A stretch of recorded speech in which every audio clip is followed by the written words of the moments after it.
ज़्यादा उस्ताद की अहमियत है कि यहाँ सब लोग किताब के टाइम लगाने से बेहतर है कि उस्ताद से सीख लें तो जल्दी बन जाएगी चीज़ें। जो आप 2 घंटे किताब में लगाते हैं वो आधा घंटा अगर उस्ताद के साथ बैठेंगे तो आपको सीखने में ज़्यादा दिलचस्पी भी होगी और आपको मज़ा भी आएगा।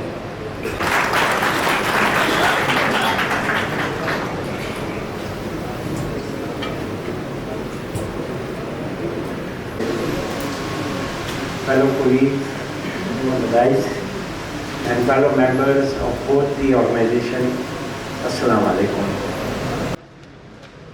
Special regime of determination of income from sale of plots and sale of buildings, whether residential or commercial, with or without plot, उन सब के लिए एक स्कीम आई थी।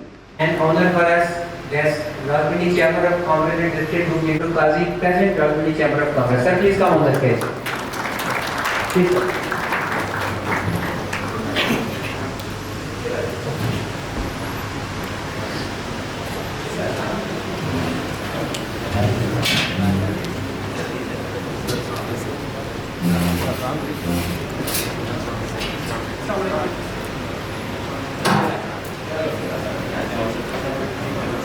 है कि इस साल की रिटर्न में ये टॉपिक भी हमने लोगों से पूछना है जो भी रियल एस्टेट पर्पस के लिए काम कर रहे हैं।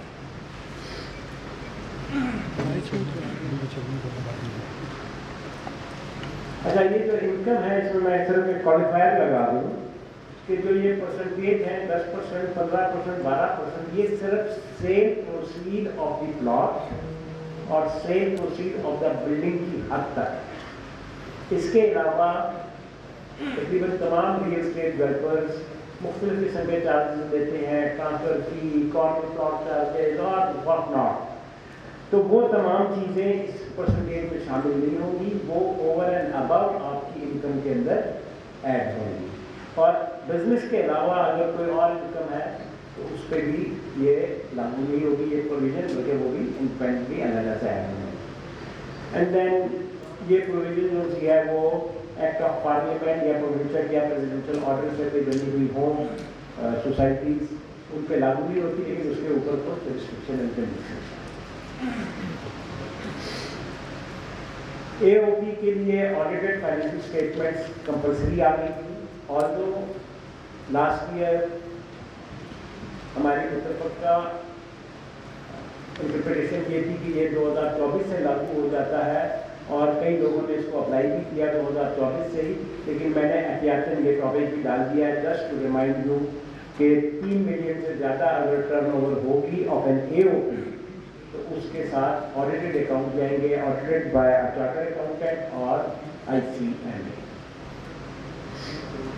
फैक्ट्स ऑफ नॉन कंप्लायंस भी ध्यान में रखते हैं कि अगर आप ऑडिटेड अकाउंट नहीं दे रहे तो share from AOP will be not exempt, और सिमिलरली रेट पर्पस के लिए जो टैक्स क्रेडिट मिलता था वो भी नहीं मिलेगा।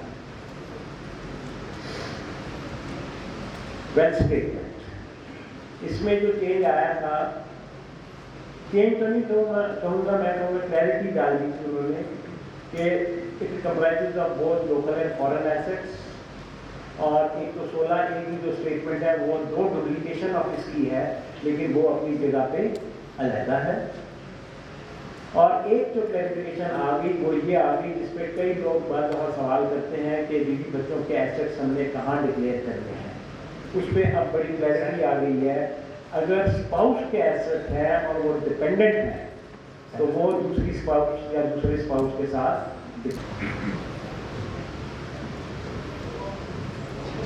नेक्स्ट जो बड़ा इम्पोर्टेंट है और वो है export of goods in all categories, subsection 1, 2, 3, 3A, 3B and 3C। ये इसके अंदर re and migration from final tax to minimum tax regime. तो this is a very important subject जो इस साल के रिटर्न्स के अंदर आएगा। आपको पूरा उसका trading, profit and loss, balance sheet सब चीज़ें साथ सबमिट करनी होंगी। So you have to be very careful on this issue। अच्छा, इसमें मैं एक क्लैरिफिकेशन दे दूँ कि एक्सपोर्ट ऑफ गुड्स के ऊपर 2 टैक्स कटते हैं, एक 147(6) का कटता है 6C का और एक 154 का, दोनों 1% है। लेकिन जो फाइनल टैक्स है या मिनिमम टैक्स है जो वो 1% ही है। दूसरा जो 1% एडवांस टैक्स लिया जा रहा है वो एंटिसिपेटेड लायबिलिटी के तौर के ऊपर लिया जा रहा है कि शायद उनका टैक्स एक्चुअल 1% से ज़्यादा लगेगा, जिसको कवर करने के लिए एडवांस टैक्स लिया जा रहा है।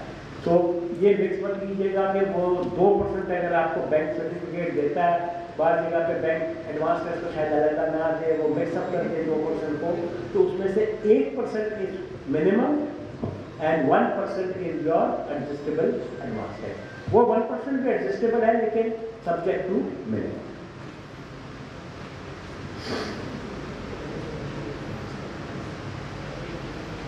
इस साल की रिटर्नें बनाते वक्त जो एक और एहतियात करने की जरूरत है वो है 236G और H की अमेंडमेंट जो पिछले साल हुई थी, जहां पर स्पेसिफिक गुड्स की जगह रिप्लेस कर दिया गया था by all goods, almost all goods. तो we have to be careful कि ऐसे लोग जो सप्लाई जो परचेज करते हैं गुड जिनको 236G या H लागू होता है, तो इस साल की उनकी रिटर्न में that is properly accounted for. और ये अब सिर्फ वो स्पेसिफाइड सेक्टर्स के लिए नहीं होगा बल्कि सबके लिए होगा। So you have to be very careful. Non salary के रेट चेंज हो गए थे, मैंने स्क्रीन पे लगा दिए, प्लस 10% चार्ज है। और प्रोफेशनल्स के लिए जो मैक्सिमम रेट था वो 45 के बजाय 40 था, professionals of firms prohibited from incorporation. इसी तरह सैलरीड इंडिविजुअल के रेट ये थे, ये सब आपके पास होंगे, मैंने सिर्फ याद दहानी के लिए। And plus 10% surcharge on income exceeding 10 million।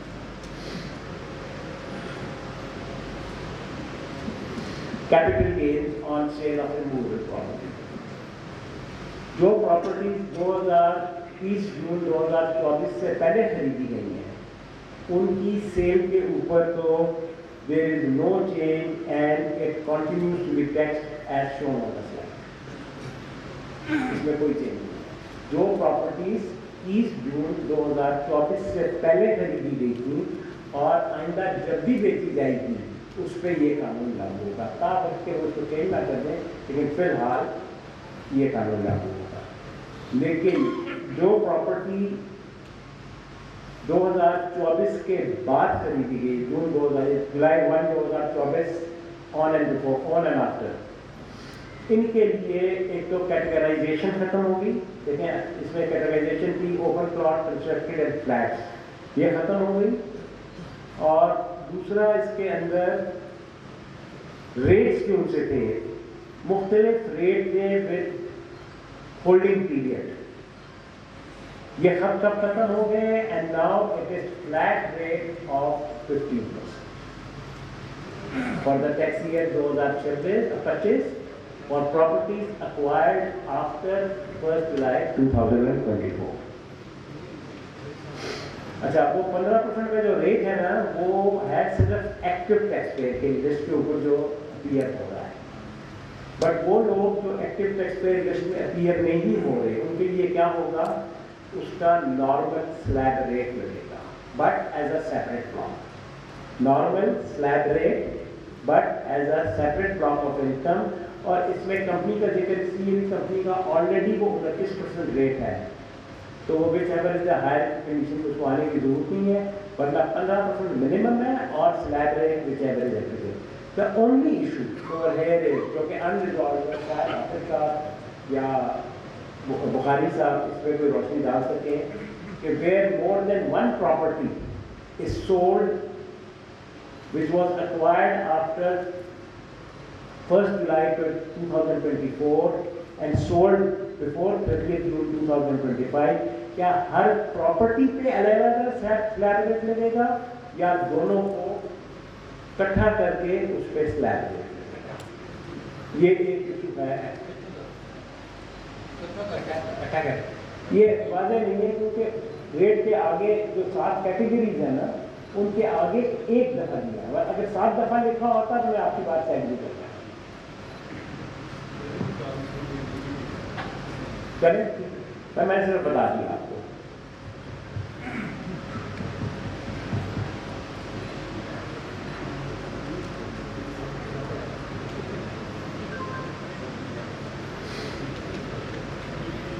Toll manufacturing के minimum rate,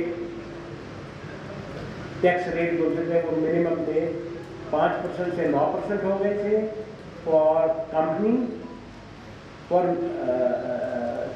and for non company 5.5 से 11 हो गए थे। तो ये भी आपके ध्यान में होना चाहिए, this could impact your tax composition. Cigarettes की सेल के ऊपर 1% था under section clause 24 of part 2 of second schedule, वो बढ़ गया था 2.5%। तो ये भी आपको रिमाइंड करानी चाहिए।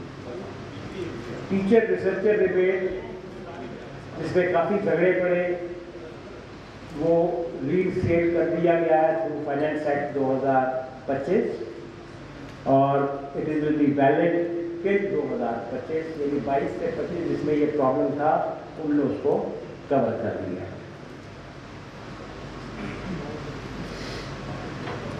And this is the slide जो कि मेरा सब्जेक्ट था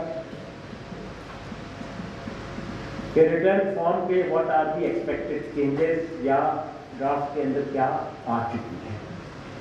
एक तो migration of exports from final to minimum tax, तो अकॉर्डिंगली मिनिमम टैक्स रिजीम वाला जो मॉड्यूल है उसके अंदर सारी इंपोर्ट्स एक्सपोर्ट्स सारी उसमें आ गई है।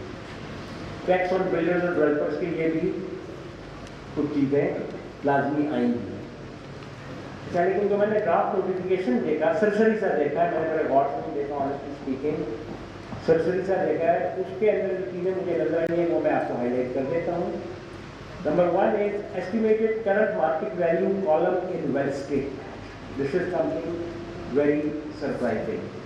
लेकिन साथ ही मैंने जब उसको गौर किया कि जब मैं 7E भर रहा हूँ तो मुझे क्या प्रॉब्लम है, वहाँ पे भी तो मैं मार्केट वैल्यू लगाते ही हूँ, almost market value based on DC rate.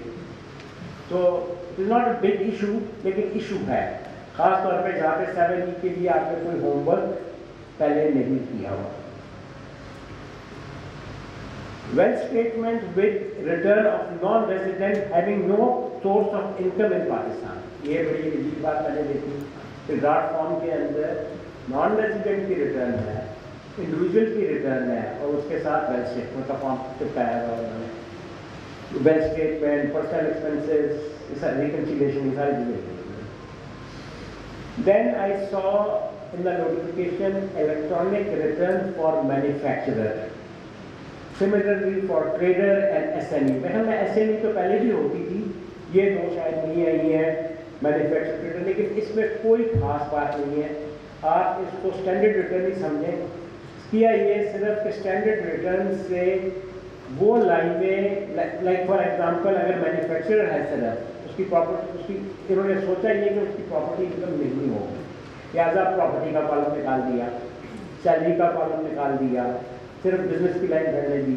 इस तरह से उसको छोटा करके एक दिखावा है कि रिटर्न फॉर्म हमने बहुत छोटा कर दिया, लेकिन ये सिर्फ उन लोगों पे अप्लाई होगा जो बड़ा एक्सपेंसिव काम करते हैं।